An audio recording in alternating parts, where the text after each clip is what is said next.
పవన్ కళ్యాణ్ గారిని మాట్లాడవలసిందిగా రిక్వెస్ట్ చేస్తున్నాను.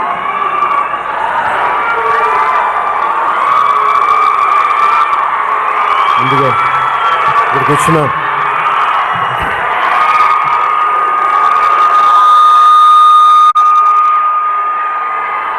అభిమానులందరికీ ఎంతో సహనంతో ఓపికతో ఇక్కడికి వచ్చి మీ ఆనందాన్ని వ్యక్తపరుస్తున్న మీ అందరికీ ప్రతి ఒక్కరికి పేరు పేరున నా హృదయపూర్వక నమస్కారాలు.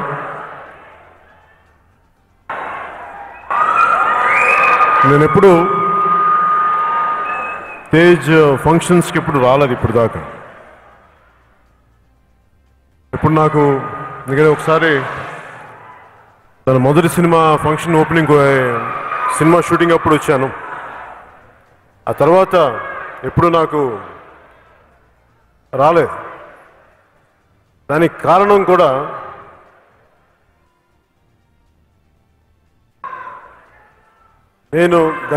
కూడా ముఖ్యమైనది ఏంటంటే ఒకసారి ఒక దారిలోకి మనం అంటే ఇంట్లో మా అక్క కొడుకుగా నేనేం చేయాలో ట్రైనింగ్స్ పంపించేదని చేస్తే నేను సినిమాలు స్టార్ట్ చేసి బయటకు వచ్చే టైంకి అంటే గోకుల సీత వచ్చే టైంకి నేను ఎప్పుడు మా అన్నయ్య గారి సపోర్ట్ తీసుకోలేదు. నేను ఎప్పుడు ఏ సినిమా వచ్చిందో అదే సినిమా చేశాను. అలాగే తేజ్ కానీ వైష్ణవ్ కానీ ఎవరైనా సరే మొదటి సినిమా వాళ్ళకి వచ్చింది. అలాగే కుటుంబం మీద ఆధారపడకూడదు, వాళ్ళు వారి సొంత కాళ్ళ మీద నిలబడాలి అనే ఉద్దేశంతో ఎప్పుడు నేను రాలేదు. కష్టమో నష్టమో సొంత జన్మతో చేయాలి. కానీ ఈరోజు ఎందుకు వచ్చానంటే ఈరోజు ప్రత్యేకించి ఎందుకు వచ్చానంటే నిర్మాతలు ఇంత ఖర్చు పెట్టి సినిమా తీసి రిలీజ్ టైంలో అందరూ ఆనందంగా ఉండాల్సిన రిలీజ్ టైంలో తేజ్ మోటార్ బైక్ యాక్సిడెంట్ బారిన పడటం నిజంగా చాలా బాధాకరమైన విషయం. నిర్మాతలకి ఆ చిత్ర హీరో లేని లోటు ఏదో విధంగా మన వంతు కృషి చేయాలి అని చెప్పేసి నేను ఇక్కడికి వచ్చి మీ అందరి ఆశీస్సులు ఉండాలి. ఎందుకంటే తేజ్ మీ అందరూ ఆనందంగా ఉండాలని కోరుకునే వ్యక్తి సాయిధరం తేజ్. సో నేను కూడా మీ అందరికీ కృతజ్ఞతలు చెప్పడానికి, సినిమా బాగా ఆడాలి, బాగా వచ్చిందని నాకు అర్థమవుతుంది. ఎవ్రీడే మనకి ట్రైలర్ చూస్తూ ఉంటే ఈ సినిమా అద్భుతమైన విజయం సాధించాలి కోరుకుంటూ, ముఖ్యంగా చాలా ఈ మధ్యన కాలంలో నాకు కొంచెం బాధ అనిపించింది. సాయిధరం తేజ్ యాక్సిడెంట్ గురైతే పాపం అందరూ కూడా రకరకాల పరిస్థితుల్లో సానుభూతి కానీ లేదంటే హరీష్ శంకర్ కానీ అందరూ ప్రతి ఒక్కరు సినిమాలు కానీ నిర్మాతలు కానీ అందరూ వచ్చి యాక్సిడెంట్కి గురైన తేజ్కి త్వరగా కోలుకోవాలని విషయం చెప్తూ, అలాగే చాలామంది మీడియా నుంచి కూడా చాలామంది మిత్రులు పెద్దలు అందరూ కూడా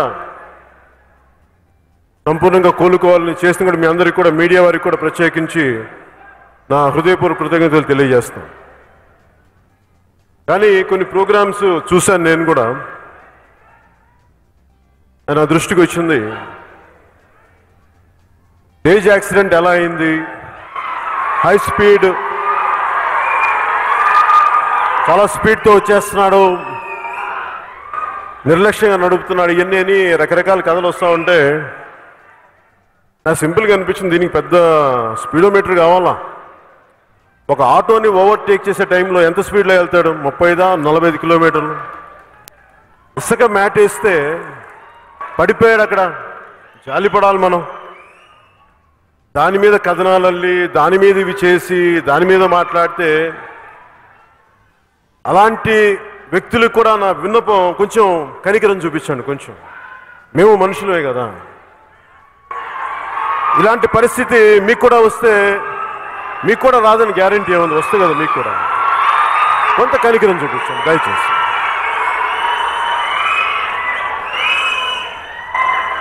నిజానికి నిజంగా సినిమా ఇండస్ట్రీ అంటే ముందుగా నేను సినిమా హీరో, అలాగే ఈ సందర్భంగా రిపబ్లిక్ అనే సినిమా దేవకట్ట గారు తీసి గతంలో నేను ప్రస్థానం సినిమా చూశాను, చాలా చక్కటి సినిమా. అలాగే ఆయన ఆటో నగర్ సూర్య చేస్తున్నప్పుడుగా నిర్మాతలు చెప్తా ఉండేవాళ్ళు నాకు, ఆయన సంబంధించిన కలిసి నిర్మాతలు చాలా మంచి దర్శకులని. ఈ రిపబ్లిక్ సినిమా కూడా చాలా సామాజిక స్పృహతో తీసిన సినిమా. ఇలాంటి సినిమా రిపబ్లిక్ అని భారత రాజ్యాంగం ఏం చెప్పింది, మనకి ప్రాథమిక హక్కులేంటి, ప్రాథమిక హక్కులు అంటే మనకి అర్థం కాని భాష ఏం కాదు. ఒక మనిషిగా పుట్టాక నీ సొంతగా నీకు నీ పని చేసుకోగలగాలి, నీ హక్కులు నీకు ఉంటాయి, ఒక నీ జీవితం నీకు గడపడానికి హక్కులు ఉంటాయి. ఇది ఒక ప్రాథమిక మనిషికి ఉండాల్సిన అవసరాలు, అవే ప్రాథమిక హక్కులు. వాటి మీద మాట్లాడుతూ ఉంటారు. దాని గురించి ఆ ప్రాథమిక హక్కుల మీద మాట్లాడే సినిమా నాకు అర్థమవుతోంది రిపబ్లిక్ సినిమా. రిపబ్లిక్ అనగానే నాకు ఎప్పుడు కూడా, నేను ఎప్పుడు ఇంతవరకు ఏ సినిమాలు ఇచ్చాను చిన్నప్పటి నుంచి కూడా నాకు జై హింద్ అనకపోతే ఆ సభ నాకు ముగింపు జరగదు. ఎందుకంటే ఎందుకు జై హింద్ అని చెప్తానంటే, ఒక భగత్ సింగ్ కానీ, సుభాష్ చంద్రబోస్ కానీ, చంద్రశేఖర్ ఆజాద్ కానీ, మహాత్మా గాంధీజీ కానీ, అలా లెక్కలేనంత మహానుభావులు, వేల కొలిది లక్షల కొలిది ప్రాణత్యాగం చేస్తే కానీ భారత గణతంత్ర దేశంగా అవతరింపబడలేదు. అది ఇండియన్ రిపబ్లిక్. అంత గొప్ప దేశం అది, అంత గొప్ప త్యాగాలకి మూలం. రిపబ్లిక్ గురించి మాట్లాడాలి. అలాగే ఇప్పుడు రిపబ్లిక్ సినిమా చూస్తూ ఉంటే ఇంత త్యాగం చేశారు మహానుభావులు, స్వాతంత్ర ఉద్యమకారులు. కానీ రాను రాను పాలిటిక్స్లో దిగజారుడుతనం వచ్చేసి ఆ హుందాతనం పోయి, ఆ దిగజారుడుతనానికి ప్రతి ఒక్కరు లోపల స్పందించి ఒక కవితగా రాస్తాడు, ఒక దర్శకుడు దాని సినిమాగా తెరకెక్కిస్తాడు ఒక భావనని.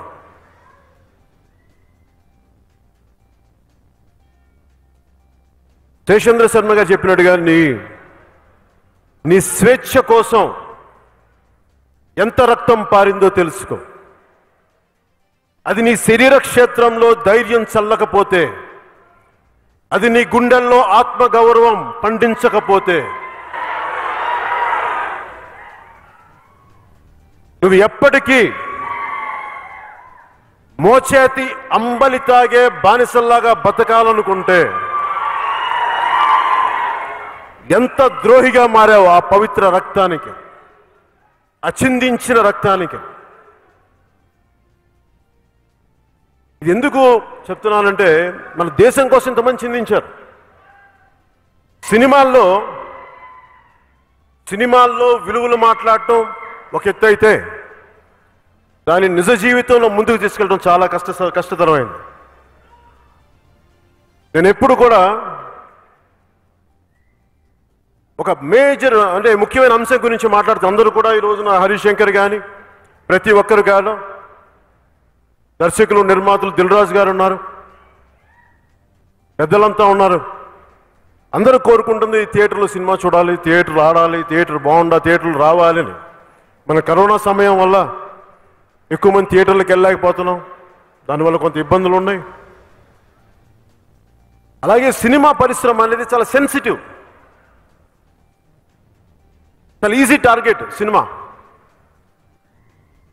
చాలా ఈజీ టార్గెట్ ఎవరికైనా. తేజు బైక్లో పడిపోయాడు, 45 కిలోమీటర్ల అత్యంత వేగంతో వెళ్తూ ఆటోని ఓవర్టేక్ చేస్తూ పడిపోయాడు. ఇలాంటి కథనాలు ఉన్నాయి.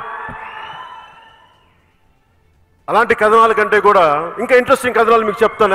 ఎలా చెప్పాలి ఇంట్రెస్టింగ్ కథనాలు.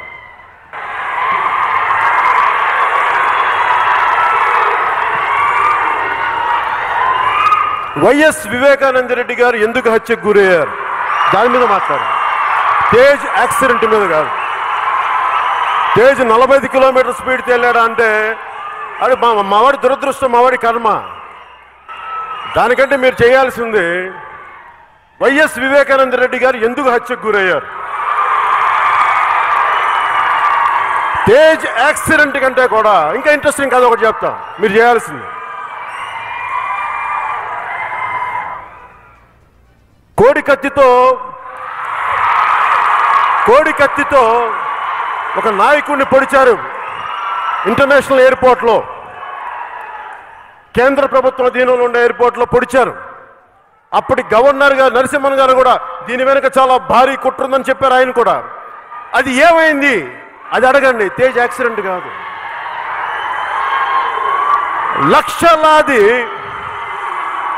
లక్షలాది ఎకరాలు గిరిజనులు పోడు భూముల్లో వ్యవసాయం చేసుకుంటా ఉంటే అది వారికి దక్కట్లేదు. అది ఎందుకు దక్కట్లేదు దాని మీద మాట్లాడండి. తేజ్ యాక్సిడెంట్ మీద కాదు మీరు మాట్లాడాల్సింది, వాటి మీద మాట్లాడండి. ఒక 6 ఏళ్ల చిన్నారి బిడ్డ చరిత అన్యాయంగా, అకారణంగా, అమానుషంగా హత్యకు గురైతే అది వదిలేసి తేజు 45 కిలోమీటర్ల స్పీడ్తో వెళ్ళిపోయాడు. దాని మీద కథనాలు. అలాగే ఇంకా స్పైసీగా ఉండాలి మీకు అంటే ఇంకా స్పైసీగా ఉండాలి అంటే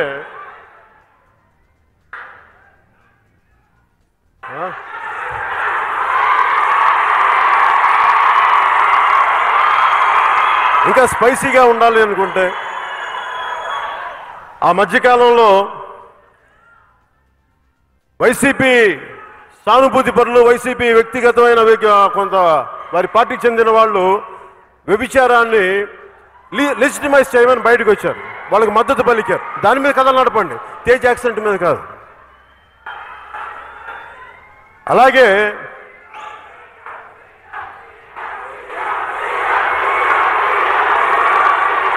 నువ్వు ఒక మాట చెప్తా, ఒక నిమిషం. ఇందాక సుమా గారు కానీ మీరు కానీ పవర్ స్టార్ అంటే పవర్ లేని గారికి పవర్ స్టార్ అండి.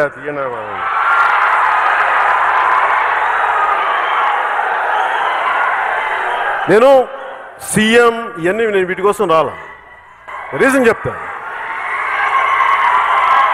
ఈ భారతదేశపు రిపబ్లిక్ ఏ విలువలతో అయితే రాజ్యాంగం చేయబడిందో, ఏ మహానుభావులైతే కాన్స్టిట్యూషన్ హాల్లో కూర్చొని దీనికోసం పోరాటం చేశారో వాళ్ళ ఆశయాల కోసం నా వంతు కృషిగా నేను పనిచేస్తున్నాను. అది ముఖ్యమంత్రి ఇస్తుందా ఇవ్వదా నాకు అనవసరం, కానీ పోరాటం చేస్తావా లేదా అన్నదే ముఖ్యం.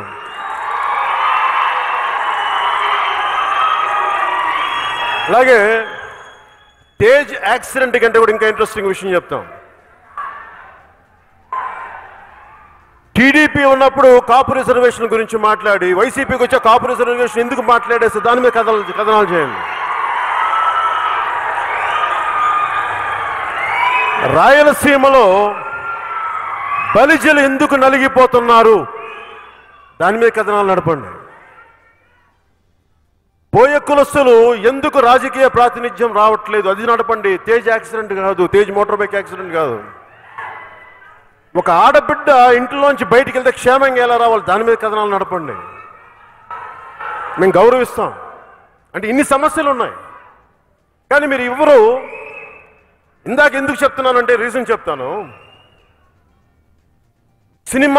సినిమా హీరోల మీద లేదంటే సినిమా వాళ్ళు ఎందుకు మాట్లాడగలరంటే వీళ్ళు సాఫ్ట్ టార్గెట్స్. వీళ్ళు ఏదైనా మాట్లాడితే ఎవరు రాజకీయ నాయకుల మీద మాట్లాడండి. అసలు ఇడుపులపాయలో ధనమూల ఏంటంటే టన్నుల కొద్ది ఏదో చిన్న నేల మూలికలు ఉంటాయని అక్కడ డబ్బులు ఉంటాయని పోలీసు వ్యవస్థ కూడా చెప్తా ఉంటారు నాకు. అక్కడ అది ఎంత నిజమో తెలియదు, కానీ దాని మీద కథనాలు నడపండి. అవి నడిపితే ఏం చేస్తారంటే ఇళ్లలోకి వచ్చి కొడతారు కదా, అందుకని వాళ్ళ గురించి మాట్లాడరు. తేజ్ యాక్సిడెంట్ గురించి మాట్లాడచ్చు. తేజ్ అమాయకుడు కదా, కళ్ళు తెరవకుండా ఇంకా కోమాలో పడున్నాడు కదా అక్కడ హాస్పిటల్లో. ఈ రోజు వరకు కళ్ళు తెరిచాడో లేదో నేను చూడలేదు. వాళ్ళ కళ్ళు మూసిపడున్నాడు తేజ్ అక్కడ. దాని మీద కథనాలు కాదు కావాల్సింది. పొలిటికల్ క్రైమ్ గురించి మాట్లాడండి, సినిమా వాళ్ళ గురించి కాదు మీరు మాట్లాడాల్సింది. పొలిటికల్ క్రైమ్ గురించి మాట్లాడండి. సమాజానికి అది కదా పనికొచ్చేది. అలాగే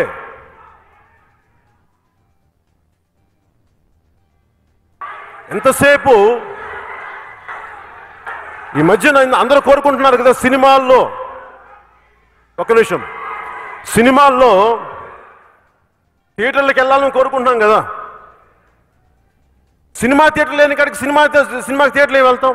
తెలంగాణలో థియేటర్లు ఉన్నాయి, ఆంధ్రాలో థియేటర్లు లేవే.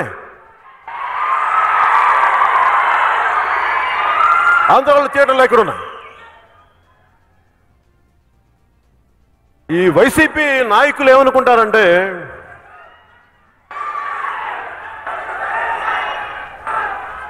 పవన్ కళ్యాణ్ సినిమా ఆపేసిన, వాళ్ళ అతను వచ్చిన చిత్ర పరిశ్రమను ఆపేస్తే వాళ్ళందరూ భయపడిపోతారు, మన కాళ్ళ దగ్గరికి వస్తారని. చాలా తప్పు అర్థం చేసుకున్నారు వాళ్ళు.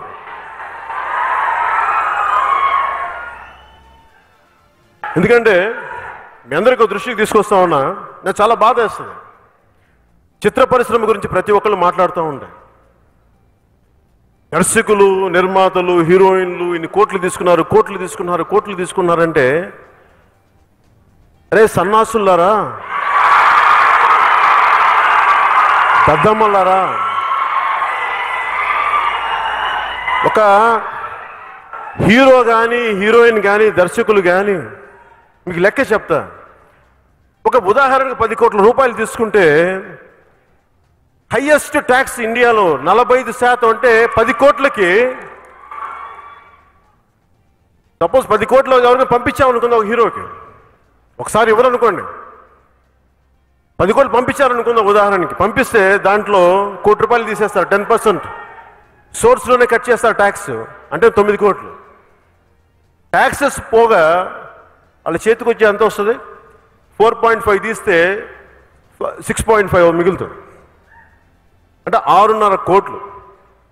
దీంట్లో వాళ్ళు మొత్తం వ్యవస్థను నడుపుకోవాలి. అది వాళ్ళు ఎవడ దోచింది కాదు, అది వాళ్ళ కష్టం మీద వచ్చింది. వాళ్ళకి ఎవడు దోచింది కాదు.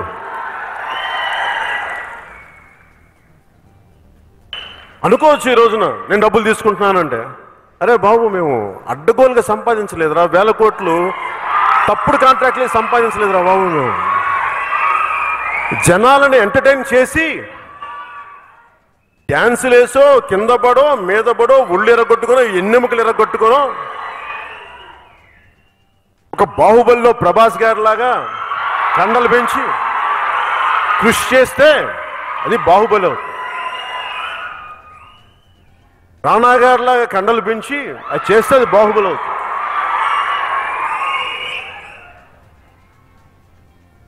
జూనియర్ ఎన్టీఆర్ గారిలాగా అద్భుతమైన డాన్సులు చేస్తే అప్పుడు డబ్బులు ఇస్తాం. ఒక్కరోజులో ఇవ్వాలా ఎవరికి? రామ్ చరణ్ లాంటి హీరో అద్భుతమైన స్వారీలు చేసి అప్పుడు ఇస్తా డబ్బులు. ఒక ఆడబిడ్డ హీరోయిన్గా రావాలి అంటే ఎక్కడి నుంచో, వేరే దేశాల నుంచో, ఎక్కడి నుంచో పాపం పక్క రాష్ట్రాల నుంచి వచ్చి అందరూ చూస్తుండగా డాన్సులు చేసి ఇబ్బంది పడి ఆ బిడ్డకి డబ్బులు ఇస్తే అది దాన్ని తప్పంటారేంటి? ఇది మీరు ఎవరిని తప్పనాలంటే ట్యాక్స్. ఇప్పుడు జలసాలో డైలాగ్ ఉంటుంది, హీరో ఏమంటాడంటే విలన్ తోటి, అదే మీరు మాలాగా ఉద్యోగాలు చెయ్యు, మాలాగా కష్టపడం, మాలాగా ట్యాక్సులు కట్టం, మాలాగా సిన్సియర్గా ఉండవు, ట్యాక్సులు కట్టవు, పోనీ మాలాగా తల ఉంచుకొని వెళ్ళావు, మీరు ఇన్ని చేసినా మా మీద జులుం చేస్తావు, నువ్వు వెళ్ళు రౌడిజం చేసుకో, గుండాయిజం చేసుకో, మేము తల ఉంచుకొని వెళ్ళిపోతాం, కానీ మమ్మల్ని బతకనివ్వరా బాబు మమ్మల్ని. అలా కాకుండా ప్రతిసారి కెలిగితే ఏమవుద్దంటే కుర్రోళ్ళు కామెడీగా చంపేస్తాను ఉంటుంది డైలాగ్. కుర్రోళ్ళు చాలా అని ఎందుకు చెప్తున్నానంటే ప్రతి ఒక్కరికి ఎవరికైనా సరే దేన్నైనా తెగేదాకా లాక్కండి అమ్మా దేన్ని.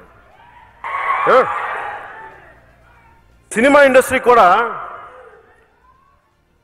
నేను సినిమా ఇండస్ట్రీ బాగు కోరి క్షేమం కోరేవాడికి చెప్తున్నా, నిర్మాతలు నష్టపోతే డబ్బులు వదిలేసుకున్నవాడిని. అలాగే ఎక్కడో మారుమూల నన్ను ఎవరు గుర్తించట్లేదు నా కళని అని ఒక కిన్నెర మొగలయ్యని గుర్తిస్తే మేము డబ్బులు ఇచ్చాం. అది మా సంస్కారం, మేము చేస్తాం. అవి కూడా చూడండి.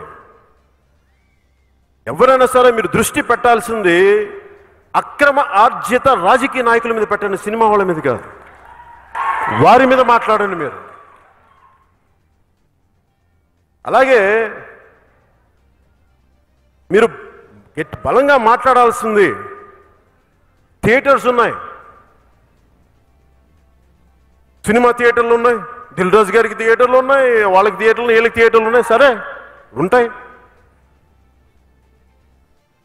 మీరు ఒక్కసారి ఎలక్షన్లకు వచ్చే 30 సంవత్సరాలు ఉండాలనుకుంటున్నారే, మీకు ఉండగా కోరిక లేని మామూలుగా వ్యాపారం చేసుకునే వాళ్ళకు ఉండదా?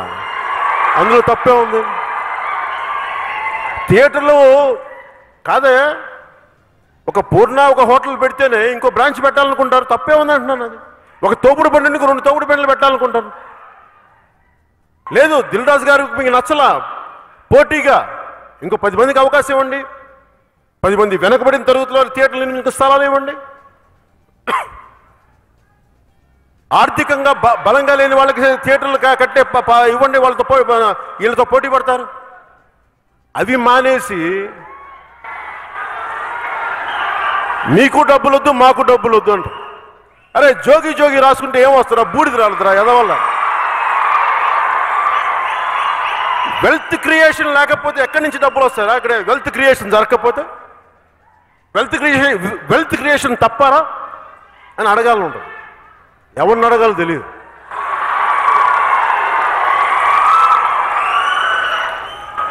అరే నేను వెల్త్ క్రియేషన్ చేయకపోతే మొగలైకి 2.5 లక్షల రూపాయలు ఇవ్వగలనా? నేను సైనిక బోర్డు 1 కోటి రూపాయలు ఇవ్వగలనా? కరోనా నిధికి 2 కోట్ల రూపాయలు ఇవ్వగలమా? అరే వెల్త్ క్రియేషన్ జరగాలరా సన్నాసులారా, అప్పుడు కదా డబ్బులు ఇవ్వగలిగారు. డబ్బులు సంపాదించే ఉంటారే ఈ అనే సన్నాసులు కూడా చెప్తున్నా. నేను విసిగిపోయినా నా జీవితంలో. ఎందుకంటే వాడికి వంగి ఈడికి వంగి వాడికి వంగి వంగి వంగి వంగిపోయింది జీవితం. మీరేమో పవస్తారంటారు, వాళ్ళేమో సాగు దొబ్బుతూ ఉంటారు మమ్మల్ని. నా పేరు చూపించి సినిమా ఇండస్ట్రీని సాగు దొబ్బుతూ ఉన్నారు. ఆ వకీల్ సాబ్ అంటే దిల్ రాజు గారు, మీరు ఎందుకంటే సినిమా తీశారు మాతో చంపుతున్నారు? మీరు సినిమా తీయకుండా కానీ ఉంటే ఇప్పటికి ఆంధ్రాలో సినిమాలు రిలీజ్ చేయండి. మీరు రెడ్డి వాళ్ళు రెడ్డి కదా, తెలుసుకోండి. రెడ్డి తెలుసుకోండి.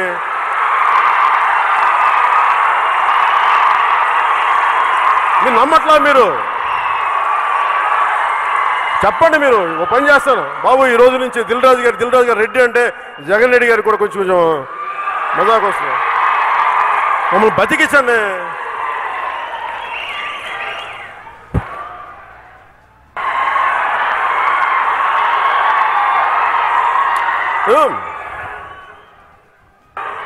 ఒకసారి ఫ్రాన్స్లో ఒక నిమిషం, ఒకసారి ఫ్రాన్స్లో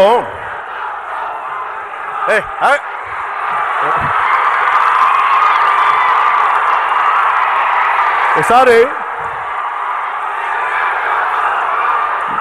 మీరు ఫిల్మ్ ఇండస్ట్రీకి చెప్పండి, ఫిల్మ్ ఇండస్ట్రీలో పెద్దలందరికీ చెప్పండి.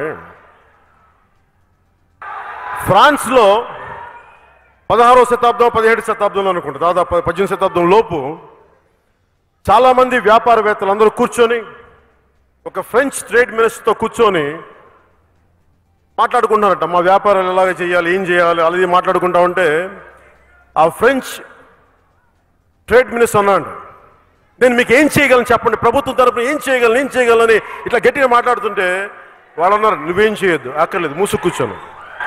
ఏం చేద్దాం? లాస్ ఆఫ్ లాసఫే పాలసీ అని. అంటే ప్రభుత్వం ఏమి చేయకపోతే పక్కరా ఎలా ఎలా ప్రభుత్వం ఏమి చేయకపోతే మా పనులు మేము చేసుకుంటామని. అంటే లీస్ట్ ఇంటర్వెన్షన్, అసలు ఇంటర్వెన్షనే కావకూడదు. ఈ రోజున ప్రభుత్వం, ముఖ్యంగా ఆంధ్రప్రదేశ్ ప్రభుత్వం, అంటే వాళ్ళ గురించి అంటే దేవకట్ట గారి గురించి ధైర్యానికి నేను మీకు జోహార్లు అర్పిస్తున్నాను. దేవకట్ట గారు ఎందుకంటే ఒక బలమైన అభిప్రాయం చెప్పారు ఆయన. ప్రైవేట్ పెట్టుబడితోటి మేము సినిమాలు చేస్తే గవర్నమెంట్ కంట్రోల్ చేస్తానంటది ఏంటి? మీరు ఆలోచించండి లాజిక్. అలాంటప్పుడు వైసీపీ మద్దతుదారులు కూడా చాలా మంది ఉన్నారు. ఉదాహరణకి మోహన్ బాబు గారే ఉన్నారు, మా సోదరులు. ఇప్పుడు సినిమా ఇండస్ట్రీకి అప్లై చేసిన రూలు, టికెట్లు మేము అమ్ముతా ఉన్నాం అంటే కష్టం మేము పడాలా, టికెట్లు మీరు అమ్ముకోండి, మీరు పెట్టి అమ్ముకుంటారు, ఓకే. అప్పుడు రేపు పొద్దున మోహన్ బాబు గారి విద్యానికేతన్ స్కూల్ ఏదో ఉంది, 5,500 మంది విద్యార్థులు. అప్పుడు వాళ్ళది కూడా జాతీయం చేయండి అమ్మా, వాళ్ళది కూడా మీరు ఆన్లైన్లో పిల్లలది ఆన్లైన్లో కలెక్ట్ చేసుకోండి. అలాగే చిత్ర పరిశ్రమ చాలా చిన్నది అనుకుంటున్నారేమో, కాదు. దీని బడ్జెట్ తక్కువేమో, దీని ప్రభావితం చాలా పెద్దది. ముఖ్యంగా వైసీపీ నాయకులకు చెప్తున్నాను, చిత్ర పరిశ్రమ వైపు కన్నెత్తి చూడకుండా కాలిపోతారు, జాగ్రత్త.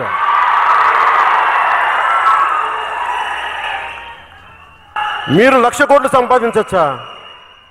మేము అడుక్కు తినాలి ఇక్కడ. సినిమాలు రిలీజ్ అవ్వకూడదా? మీరేం చేస్తారా? మీరు మీకు చెప్తున్నాను, ఎందుకు ఇంత ధైర్యంగా మాట్లాడగలను చెప్తున్నా. రాజ్యాంగ స్ఫూర్తిని గుండెల్లో నింపుకున్నవాడు, 23 ఏళ్ల వయసులో భగత్ సింగ్ చచ్చిపోతే ఎందుకు చచ్చిపోయాడు ఈ అబ్బాయి, ఎందుకు చచ్చిపోయాడు అనుకునేవాడు.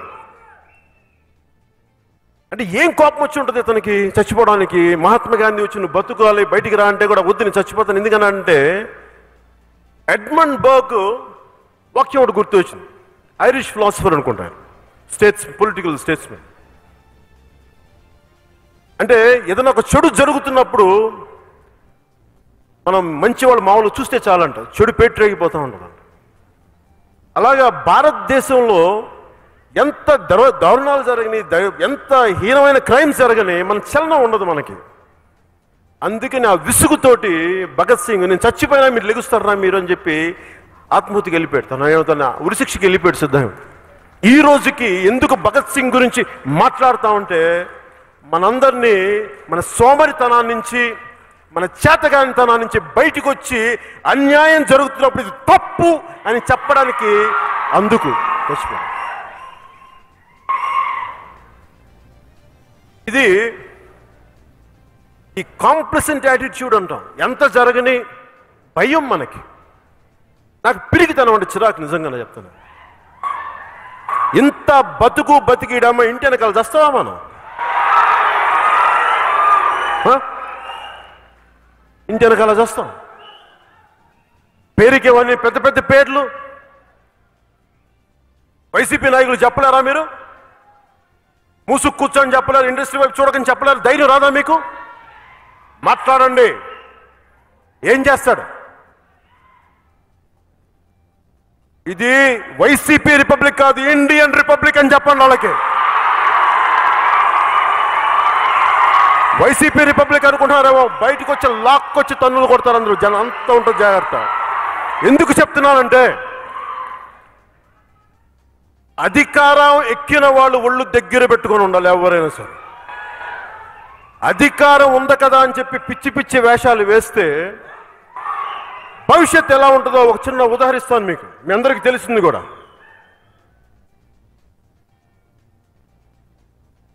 Gaddafi, Libya. గడాఫీ, నేను నెల్లూరు చదువుకున్నప్పుడు మా చుట్టుపక్కల వాళ్ళు లిబియాకి వెళ్ళేవాళ్ళు. ఉద్యోగాల కోసం డాక్టర్లు చదివి చాలా అద్భుతమైన జీవితం మాకని. అలాంటి గడాఫీ తన అధికారం కోసం చాలా మందిని చంపి అటు ఇటు చేసి వస్తే ఒక 20 సంవత్సరాల తర్వాత 25 సంవత్సరాల తర్వాత ఆ చేసిన తప్పులన్నీ వెంటపడి నడి రోడ్డులో మారుమూల చిన్న కుర్రోళ్ళు కొట్టి చంపేశారు గడాఫీని. ఇది మనందరం ఆలోచించాలి. ఎందుకు చెప్తున్నానంటే అధికారం ఉంది కదా అని చెప్పి దాన్ని ఎడాపెడా విచక్షణారహితంగా మడుగు వాడేస్తే అది ఎటు దారి తీస్తో తెలియదు. అది ఎవరికైనా, అది అందరికీ కూడా. ప్రతి ఒక్కరు ఒళ్ళు దగ్గర పెట్టుకొని ఉండాలి. చాలా కాలం క్రితం నాకు రాజకీయాలు నిజంగా ఇంట్రెస్ట్ లేదు. రాజకీయాలు నాకు నిజంగా ఇంట్రెస్ట్ లేదు. సినిమాల్లోకి రావాలని లేదు. యాక్టర్ అవ్వాలని కూడా అనుకోలే. మహా అయితే ఒక పుస్తకాల షాపో, లేదంటే ఒక మొక్కలు అమ్మే షాపో, లేదంటే చిరంజీవి గారికి బాడీ గార్డు, ఇంతకు మించి పెద్ద నాకు బదులు. అలాంటిది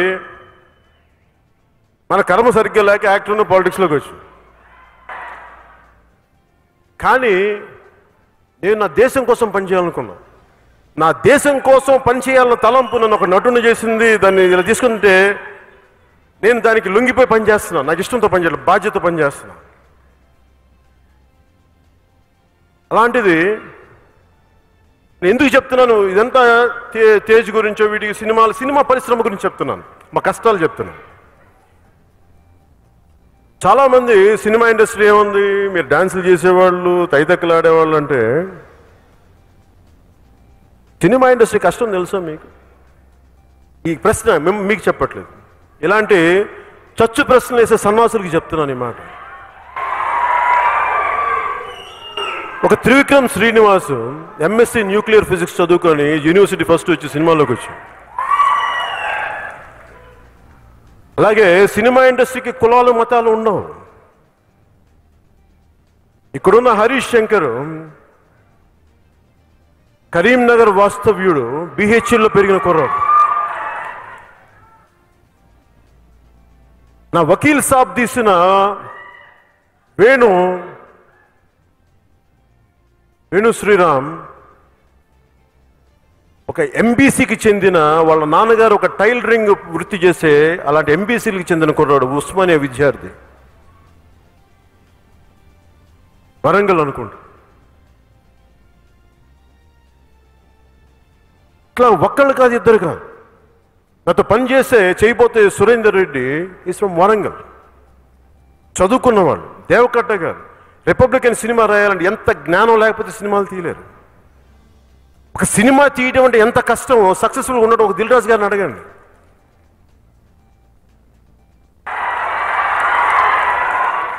ఎంత కష్టమో.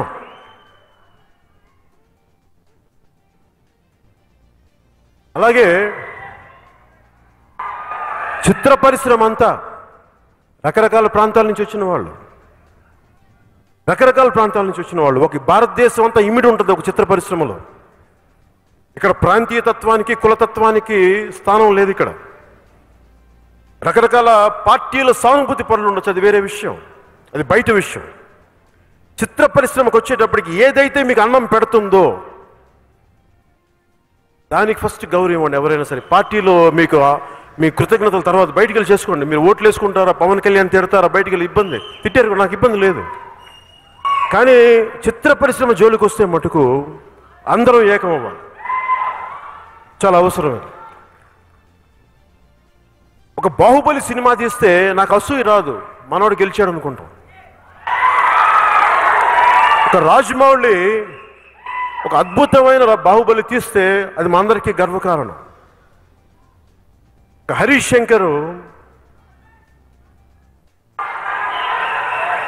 ఒక కళగని ఒక చిన్న వయసులో కథలు రాసుకొని నలిగి కింద తిరిగి ఒక చిన్న పేద కుటుంబం నుంచి వచ్చినవాడు, నలిగి నేర్చుకొని తను ఈరోజు సక్సెస్ అయితే అది చాలా గర్వంగా ఉంటుంది. అది అందరికీ గర్వంగా ఉంటుంది. అందులో నేను హీరో కాకపోవచ్చు, ఇంకొకరు కావచ్చు, ఎవరైనా కావచ్చు. సర్వే జనో సుఖినో భవంతు, that is the spirit of our republic. అంటే చదివేది రామాయణం, కూల్చేది దేవాలయాలు అంట. వైసీపీ నాయకులు మేము భారత రాజ్యాంగానికి కట్టుబడి ఉంటామని చెప్పి అన్ని దానికి విరుద్ధంగా పనులు చేస్తారు, కూల్చేస్తూ ఉంటారు. ఉదాహరణకి కులతత్వం విపరీతంగా పెరిగిపోయింది. నాకు నిజంగా కులం గురించి మాట్లాడటం కానీ చాలా చిరాకు నాకు. ఎందుకంటే నేను ఏ కులంలో పుట్టాలి, ఎలా పుట్టాలి అనేది మీకు నాకు ఎవరికి అది మనం కోరుకుంటే వచ్చింది కాదు. It's an accident, freak accident అది. ఏ కులంలో పుట్టాలి, ఎక్కడ పుట్టాలి, ఏ దేశంలో పుట్టాలి మన ఎవరికి చాయిస్ లేదు. కానీ మనం ఎలా ఉండాలి ఇది మన చాయిస్. కేవలం నా కులంకే పని చేయాలా, నాకే పని చేసుకోవాలా, నా కుటుంబానికేనా కాదు, అందరికీయా, అది మన చాయిస్. అది నేను ఎప్పుడు కులం చూసి స్నేహాన్ని చేయాల, కులం చూసి నేను బంధాలు పెంచుకోవాలా, వ్యక్తిత్వాన్ని చూసి బంధాలు పెంచుకున్నా.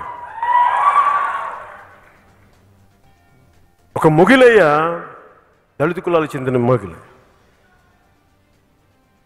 ప్రొఫెసర్ సుధాకర్, నేను గౌరవించే ప్రొఫెసర్ సుధాకర్ దళిత మాల కుటుంబాలకు చెందిన వ్యక్తి. ఆయన ఇష్టపడే మాస్టర్జీ మాదిగ కులాలకు చెందిన వ్యక్తి. నాతో వకీల్ సాబ్ తీసిన వాడు మా వేణు ఒక దర్జీ కులాల నుంచి వచ్చినవాడు.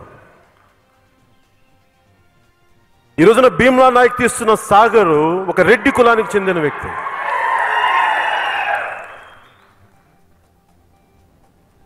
అలాగే నేను ఇష్టపడే ఉర్దూ నేర్చుకోవడానికి నేను మెచ్చిన అర్హం ఖాన్ గారిని, నాకు ఇష్టమైన అర్హం ఖాన్ నేను పాలిటిక్స్లోకి ఆహ్వానించాను. ఎందుకంటే నాకు మైనారిటీ తాలూకు, ముస్లింల తాలూకు మనోభావాలు మీరు చెప్పండి నాకు ఎలా ఉంటాయో నాకు తీసుకొచ్చాను. అంటే ఇలా మేము ఆలోచిస్తాం తప్ప మావాడే ఉండాలి, మా కులమే ఉండాలి అని ఆలోచించే వ్యక్తి. అందరూ బాగుండాలని కోరుకునేవాడు. కానీ దురదృష్టవశాత్తు కొంతమంది కేవలం కులాలకే పరిమితం అయిపోతే రిపబ్లిక్ స్పిరిట్ పోద్ది. ఆ కాంటెక్స్లో చెప్తాను కులాల గురించి.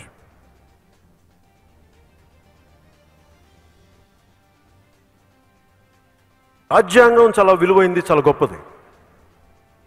కానీ దాని ఇంటర్ప్రిటేషన్ కానీ, దాన్ని అన్వయించే విధానం కానీ,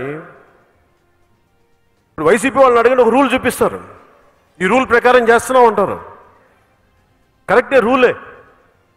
కానీ అన్వయించేది మీ నైతిక నిబద్ధతను బట్టి ఉంటుంది. మీ నైతికత ఎంత,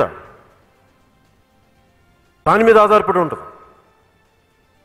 చిత్ర పరిశ్రమ కూడా నా వంతు ఇంట్లో మనిషిగా చెప్తున్నా,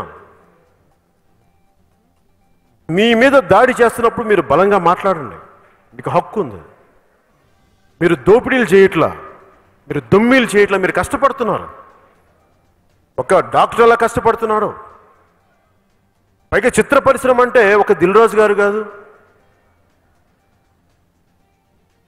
దిల్ రాజు గారు అంటే ఒక అల్లు అరవింద్ గారు కాదు, ఒక సురేష్ బాబు గారు కాదు, చాలామంది. ఈ మధ్యన పాపం హీరో నాని గారి గురించి తెగ తిడతా ఉంటే చాలా బాధ కలిగింది నాకు.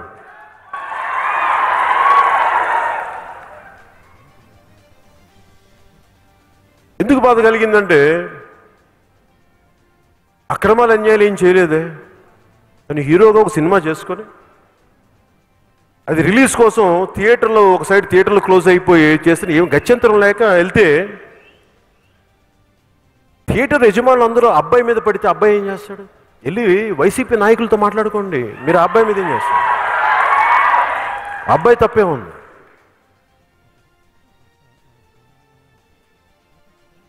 అలాగా ప్రతి ఒక్కరం కూడా చిత్ర పరిశ్రమ అంటే ఇందాక చెప్పిన కనుక్కుంటే ఫిల్మ్ ఫెడరేషన్ మీరు లెక్కలు తీసుకుంటే దాదాపు 17,000 పైచిలుకు మెంబర్స్ ఉంటారు. 17,000 పైచిలుకు, 18,000 పైచిలుకు, 18,000 దాకా ఉంటారు. అదనంగా ఇంకా అటు వెళ్ళిపోయే వాళ్ళు ఇంకో 5,000 మంది ఉంటారు. దాదాపు 25,000 మంది. 25,000 అంటే వాళ్ళ కుటుంబాలతో లెక్కేసుకుంటే ఒక్క ఈ హైదరాబాద్ చుట్టు పరిస్థితుల్లోనే 1,00,000 మంది సినిమా మీద ఆధారపడి ఉంటారు. అక్కడ సినిమాలు ఆపేస్తే, పవన్ కళ్యాణ్ మీద కోపంతో మీరు అక్కడ సినిమాలు ఆపేస్తే 1,00,000 మంది పొట్ట కొడుతున్నారు ఇక్కడ. ఒకవేళ మీకు నాతో గొడవ ఉంటే నా సినిమాలు ఆపేయండి, పర్లా, మా వాళ్ళు వదిలేదు. ఈ మధ్యన అన్నారు నాతోటి, ఎందుకంటే చిరంజీవి గారు పాప ఆయన కొంచెం ఆయన బతిలాడుకుంటారు ఏంటని. నేను చెప్పాను, ఆయన మంచి మనసే, ఆయన అలా బతిలాడుకుంటారు. కాబట్టి ఏం చేస్తాం? అక్కడ ఎవరో ఉన్నాను, మా ఒక మినిస్టర్ పేరు మర్చిపోయాను. ఆ సన్నాసి పేరు గుర్తురాలా నాకు. ఆ సన్నాసి అనే మాట ఏంటంటే మా నాయకులకి చిరంజీవి గారు అంటే సోదర భావన, వారికి సోదర భావన సోదిలో సోదర భావన, ఉపయోగపడని సోదర భావన, చిత్ర పరిశ్రమకి అక్కడికి రాని సోదర భావన. దేనికి వెళ్ళి దెబ్బలో కొట్టుకున్నా?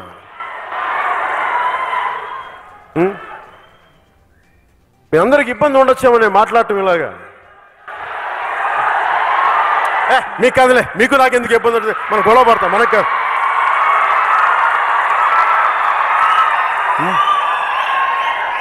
అదిగా అంటే చిత్ర పరిశ్రమ ఇలా మాట్లాడితే వాళ్ళు మొత్తానికి ఆపేస్తారంటే వైసీపీ నాయకులు ఎలాంటి వాళ్ళు చెప్తాం మీకు. ఉపరాష్ట్రపతి వెంకయ్యనాయుడు గారినే వాళ్ళు క్షమించలేదు, అంత నీచంగా మాట్లాడారు. భారతదేశపు సుప్రీంకోర్టు చీఫ్ జస్టిస్ మీదే వీళ్ళు దాడులు జరిపిన వాళ్ళు. ఒక చిత్ర పరిశ్రమలకు ఒక లెక్క వీళ్ళకి. వారి 1,00,000 కోట్ల ముందు తిప్పి కొడితే 2,000 కోట్లు 2,000 చిల్లర కోట్లు ఉండే తెలుగు చిత్ర పరిశ్రమ లెక్క వాళ్ళకి. అందుకని మనం పగటి కళలు కనదు. నేను మీ తరపున చెప్తున్నా, మీరు చెప్పండి. నేను మీకు మాట, మీరు మొన్న కూడా మీకు ఆ సన్నాసితో మీటింగ్ చేశారు కదా అక్కడ మినిస్టర్ తోటి. ఆ సన్నాసికి చెప్పండి, పవన్ కళ్యాణ్ సినిమాలు ఆపేసుకుని చిత్ర పరిశ్రమ వదిలేయమని చెప్పండి. మీరు అనుకోవచ్చు అన్న మన సినిమా మిగతా వాళ్ళ సినిమాలు మన సినిమాల పరిస్థితి అంటే, మనల్ని ఎవడు రాయిపోయేది అక్కడ?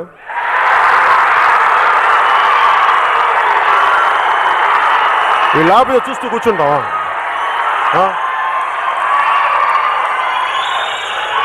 అలాగే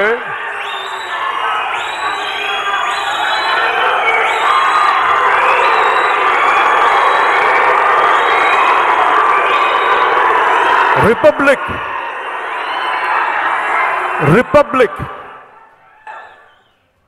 భారతదేశపు రిపబ్లిక్ స్పిరిట్ని కాపాడాలి అంటే ప్రభుత్వాలకి అధికారాన్ని పరిమితం చేయాలి. అపరిమితం అధికారం ఉంటే అర్ధరాత్రి గొడుగు పట్టమన్నాడంట ఇలాంటి వాడు అక్కడ. అందుకని మనం వీళ్ళకి అంత భయపడకూడదు. నేను ఎందుకు చెప్తున్నా, నేను గొడవ పడడానికి సిద్ధమయ్యే మాట్లాడుతున్నా.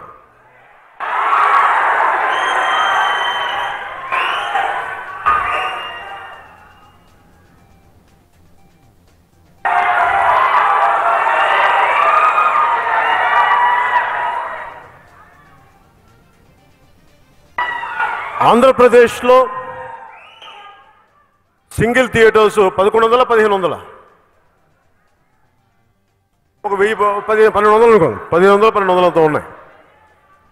ఒక థియేటర్ మెయింటైన్ చేయడానికి దాని మీద ఒక 20 మంది పనిచేస్తారు. మరి కుటుంబాలు ఒక్క పవన్ కళ్యాణ్ మీద కోపంతో వాళ్ళ పట్టు కూడా కొడుతున్నారండి.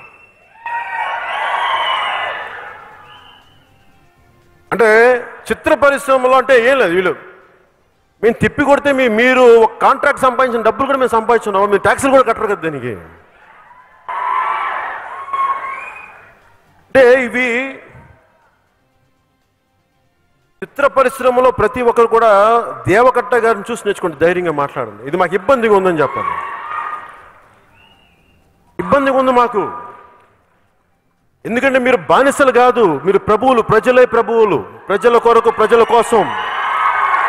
That is the spirit of republic. మీరేంటి భయపడతారండి? మీరు చెప్పండి. ఉదాహరణకి యువ దర్శకులు చాలా మంది ఉన్నారు.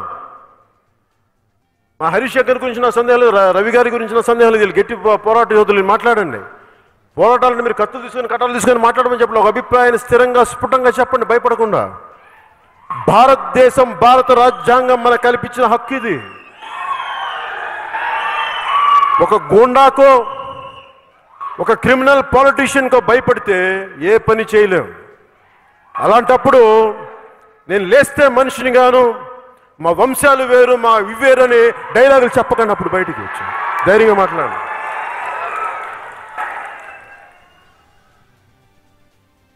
అలాగే ఈ మధ్యన పాపం ప్రకాష్ రాజ్ గారిని కూడా ఏమన్నారు, అదేంటి వేరే ఏముంటావా అది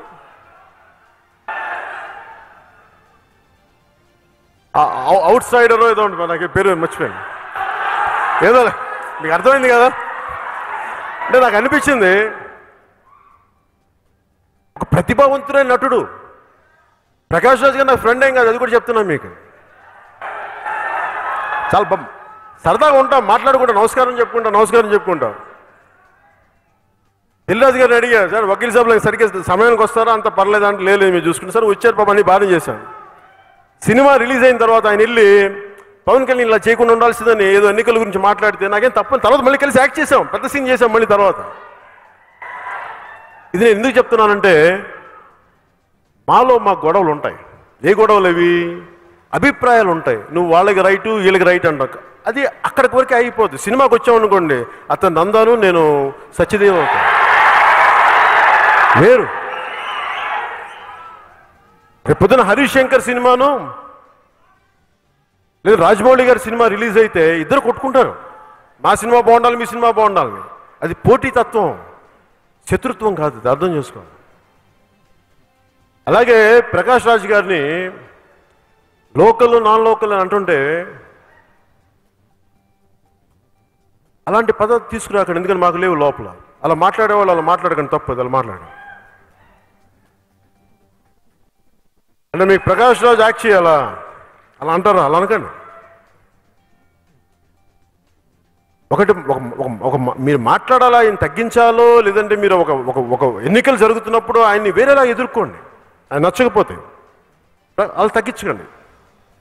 ఎందుకంటే మీరు అలా మాట్లాడితే రేపు మీకు కూడా ఇంకొకరు ఎవరు లేవదీస్తారు. ఇలాంటి ఎవరు అతీతులం కాదు దీనికి. అందువల్ల కొన్ని రూల్స్ ఫ్రేమ్ అయ్యి, ఎందుకంటే భారతదేశంలో ఎవరు ఎక్కడి నుంచైనా పోటీ చేయొచ్చు. ప్రకాష్ రాజ్ గారికి ఆ హక్కు ఉంది. అది గెలిపిస్తారా లేదా అనేది అది వేరే సంగతి. అలాగే ఈ మధ్యన ప్రతి ఒక్కరు ఇప్పుడు మోహన్ బాబు గారు కూడా మాట్లాడాలి. వైసీపీ వాళ్ళు థియేటర్లు క్లోజ్ చేస్తున్నప్పుడు మోహన్ బాబు గారికి నేను సభాముఖంగా తెలియజేసుకుంటున్నాను, మీ బంధువులు కదా, వైఎస్ కుటుంబీకులు బంధువులని చెప్తా ఉంటారు, విన్నాను. చిత్ర పరిశ్రమని హింసించొద్దని చెప్పండి. కావాలంటే పవన్ కళ్యాణ్ బ్యాన్ చేసుకోండి, అతను మీరు తేల్చుకోండి, చిత్ర పరిశ్రమ వైపు జోలికి రాకండి మీరు చెప్పండి మోహన్ బాబు గారు. ఎందుకంటే మీరు ఒక పార్లమెంట్ సభ్యులు కూడా, మాజీ పార్లమెంట్ సభ్యులు, మీకు నైతిక బాధ్యత ఉంది, మీరు మాట్లాడాలి. ఇది ఎందుకంటే ఈ రోజున చిత్ర పరిశ్రమకి అప్లై చేసిన రూల్ రేపొద్దున మీ విద్యానికేతన్ స్కూల్స్ కూడా అప్లై చేయొచ్చు. ఎందుకు చెప్తున్నాను ఈ మాట అంటే, జర్మనీలో రెండో ప్రపంచ యుద్ధంలో మార్టిన్ నిమోలర్ అని చెప్పి ఒక క్లోజీమెన్, అంటే ఈ పాస్టర్ అన్నమాట, ఒక ప్రొటెస్టెంట్ పాస్టర్, హిట్లర్ చూసి ఇతను దేశాన్ని ఏదో బాగు చేస్తాడని చెప్పి ఆయనకి చాలా ఒత్తాసు పలికాడు. ఆయనకి ఒత్తాసు పలికిన తర్వాత తిరిగి ఏదో అటు ఇటు అయ్యి తిరిగి ఆయన కూడా జైల్లో పెట్టించాడు హిట్లర్. అప్పుడు ఆయన ఒక చిన్న 4 పంక్తులు రాశాడు, రిగ్రెట్ అవుతూ, బాధపడుతూ.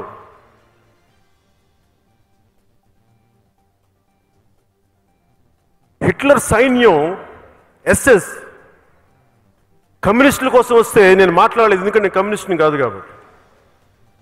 హిట్లర్ ఎస్ఎస్ సైన్యం సోషలిస్టుల కోసం వస్తే నేను సోషలిస్ట్ కాదు కదా, నేను మాట్లాడలేదు. హిట్లర్ సైన్యం యూదుల కోసం వస్తే నేను మాట్లాడలేదు, ఎందుకంటే యూదుని కాదు కనుక. హిట్లర్ సైన్యం సోషలిస్టుల కోసం వస్తే నేను మాట్లాడలేదు, ఎందుకంటే నేను సోషలిస్ట్ని కాదు కనుక. హిట్లర్ సైన్యం క్యాథలిక్ల కోసం వస్తే నేను క్యాథలిక్ల కోసం మాట్లాడలేదు, ఎందుకంటే నేను ప్రొటెస్టెంట్ కనుక. హిట్లర్ సైన్యం నా కోసం వస్తే నా గురించి మాట్లాడడానికి ఎవరు లేరు, అందరూ చచ్చిపోయినారు. అది మర్చిపోవద్దు. నీ కులం సమస్య మా పార్టీ సమస్యే కాదు. ఒకసారి విలువ తప్పుతున్నప్పుడు అది ఏదో ఒక రోజున తిరిగి మీకు కూడా వస్తుంది. అందుకని చెప్తున్నాను మోహన్ బాబు గారికి, ఒక మోహన్ బాబు గారికి కాదు, ప్రతి ఒక్కరికి ఈ కులం ఆ కులం అని లేదు. అందరం కూడా చాలా బాధ్యతగా ఉండకపోతే ఈ రిపబ్లిక్ తాలూకు రాజ్యాంగ స్ఫూర్తిని చేతులు చంపేసుకున్న వాళ్ళం అవుతాం.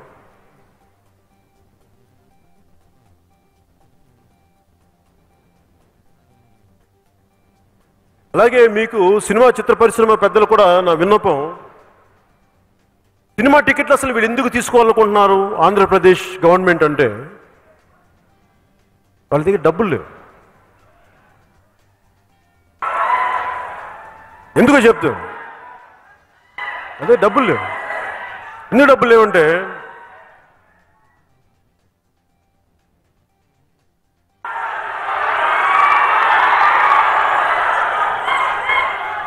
అదే డబ్బులు లేవు.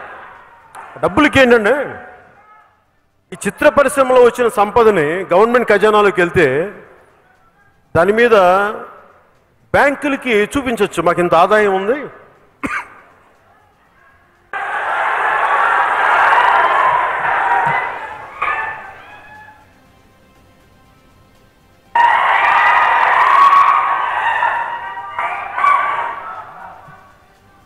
వాళ్ళకి బాబు గణేష్ చిత్ర పరిశ్రమకి అంటే గవర్నమెంట్కి ఖజానాలోకి వెళ్ళిపోతే అది బ్యాంకులకు చూపించి చిత్ర పరిశ్రమ నుంచి మేము టికెట్లు అమ్ముతాం కాబట్టి, అట్లాగా మటన్ కొట్లు అమ్ముతున్నారు కాబట్టి ఎలాగ ఇసుక అమ్మేసుకుంటున్నాం, దాని మీద వచ్చే ఆదాయం బూమ్ బూమ్. ఇప్పుడు మీకు ఎవరికైనా ప్రెసిడెంట్ మెడల్ కావాలంటే గ్యాలంట్రీ అవార్డు కావాలి, కానీ ఆంధ్రప్రదేశ్కి వెళ్ళి మీకు ప్రెసిడెంట్ అవార్డు కావాలంటే ఒక బ్రాందీ షాప్ ప్రెసిడెంట్ అవార్డు ఇస్తారు, క్వార్టర్ బాటిల్. సో వాటి మీద ఆదాయం ఉంది. ఇవన్నీ చూపించి బ్యాంకుల నుంచి లోన్లు తెచ్చుకుంటారు. దాంట్లో భాగంగానే చిత్ర పరిశ్రమ డబ్బులు కూడా లోన్లు పెట్టడానికి తీసుకోబోతున్నారు. అందుకని వారి పథకాలకి ప్రతి ఒక్కరిని బలి చేస్తే మీరు 100 మంది దగ్గర ట్యాక్సులు కలెక్ట్ చేసి 40 మందికి దారపోస్తానంటే మిగతా 60 మంది అని చేతులు కట్టుకుని కూర్చుంటారా? కుదరదు. అట్లా ఏ డబ్బులు అడుగు, అక్కడ ఆర్థిక శాఖ కార్యదర్శిని అక్కడికి వెళ్ళండి మన ఖజానాలో డబ్బులు తీసుకోండి, సార్ ఈ పథకానికి డబ్బులు కావాలి మన ఖజానాలో డబ్బులు తీసుకుని, ఆ పథకానికి కావాలి మన ఖజానాలో డబ్బులు తీసుకోవాలంటే చివరికి ఆర్థిక శాఖ కార్యదర్శి విసిగిపోయి ఎలాంటి మాట్లాడంటే బ్రహ్మానందం గారి జలసాలాగా ఏముందిరా అక్కడ ఒక చినిగిపోయిన చొక్కా దానికి ఒక బొక్క దాప. ఇది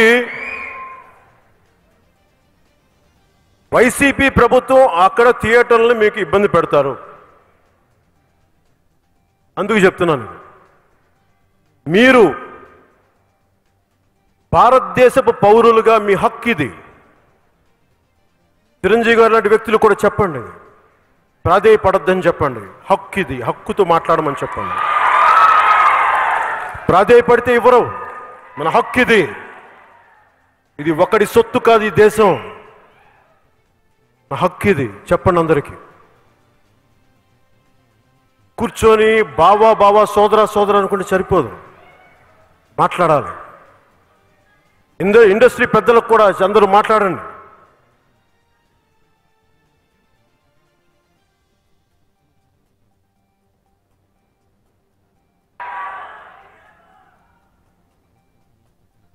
ఇది ఎందుకంటే ఇంకా మనం కూర్చొని ఇన్ని కోట్లు ఖర్చు పెట్టిన తర్వాత భారతదేశం అంతా చిత్ర పరిశ్రమ అన్ని రంగాల చిత్ర పరిశ్రమ పెడితే 10,000 కోట్లు ఉంటుందేమో. ఒక వైసీపీ నాయకులకి 1,00,000 కోట్లు ఆస్తని చెప్తా ఉంటారు. ఎందుకు చెప్తానంటే ఇది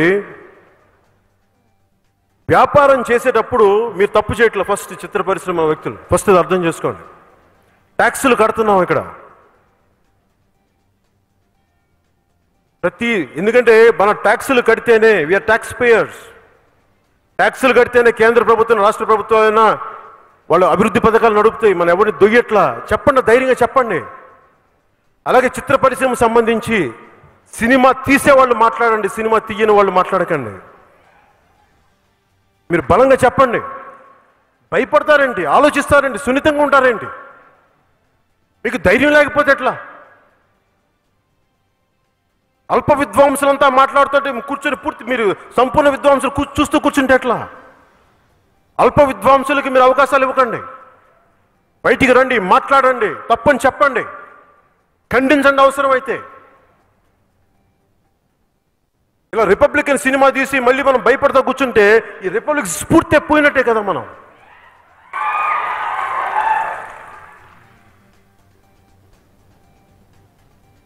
ఒకవేళ వైసీపీ వాళ్ళకి అనిపించచ్చు, తెలుగు సినిమాలు తీయకపోయి మేము బ్యాన్ చేస్తామంటే అప్పుడు ఏం చేస్తారు వాళ్ళు? మీ వైసీపీ ఆస్థాన విద్వాంసులతోటి ఈ గంట గడిస్తే చాలు, ఓ అరగంట వస్తే చాలు, పట్టుమని 10 నిమిషాలు చప్పున వస్తా ఇట్టే చల్లారిపోతే ఇలాంటి టైటిల్స్ తోటి కాకినాడలో చాణక్య చంద్రగుప్త మీ ఎమ్మెల్యే హాలు రిలీజ్ చేసుకోండి. చిత్ర పరిశ్రమ వైపు, తెలుగు చిత్ర పరిశ్రమ వైపు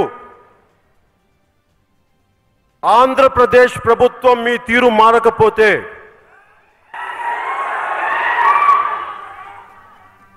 మీరు మార్చేలా ఎలా చేయాలో మాకు బాగా తెలుసు. ఆఖరణ ఒకటే, శేషేంద్ర గారి ఒక కవిత పంక్తి చెప్పి ముగిస్తాను. రాహువు పట్టిన పట్టొక సెకండ్ అఖండమైన లోక బాంధవుడు అసలే లేకుండా పోతాడా? మూర్ఖుడు గడియారంలో ముళ్ళు కదలనీయకుంటే ధరాగమనం అంతటితో తలకింద అయిపోతుందా? కుటిలాత్ముల కూటమికి ఒక త్రుటికాలం జయం వస్తే విశ్వ సృష్టి పరిణామం విచ్ఛిన్నమవుతుందా? ధనుజులోకమేకంగా దారికడ్డంగా నిల్చుంటే నరజాతి ప్రస్థానం పరిసమాప్తమవుతుందా? తెలుగు చిత్ర పరిశ్రమని ఎవరు అడ్డుకోలేరు, ఆపుకోలేరు. జై హింద్.